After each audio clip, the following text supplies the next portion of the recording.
இப்ப லௌகீகமானவர்களுக்கு மத்தியிலும் நீங்க அலௌகீகமானவர்களாக தென்படணும்.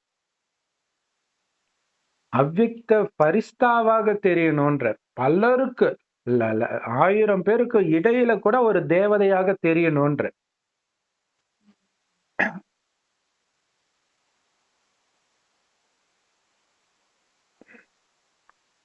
ஸோ சாக்கார உடலில் இருந்துகிட்டே ஒரு அவ்யக்த வதனவாசியாக நீங்க தெரியணும். ஒரு தடவ பார்த்தீங்கன்னா, திருவண்ணாமலையில அந்த மாரி சித்தர் அப்படியே அங்க பார்த்தோம். அப்படியே சொயிங்ன்னு பறந்து போனாருன்னு ஜெயா கரெக்ட். டிவிலலாம் காட்டுனாங்க. அது பாபா ஆமா. குழந்தையா கூட இருக்கலாம். அவங்களுக்கு தெரியாது. ம். எங்கேயோ இருந்து சக்தி குடுக்குறது அந்த மேஜிக்லாம் நடக்கும். ஏன்னா, அவங்க வழியிலே தானே எடுத்துட்டு வரணும். ஏதோ ஒண்ணு இருக்குதுன்னு முதல்ல நம்பட்டும். அதுக்கப்புறம் கொஞ்சம் கொஞ்சமா நடக்கும். ஸோ இதுதான் மாற்றம்.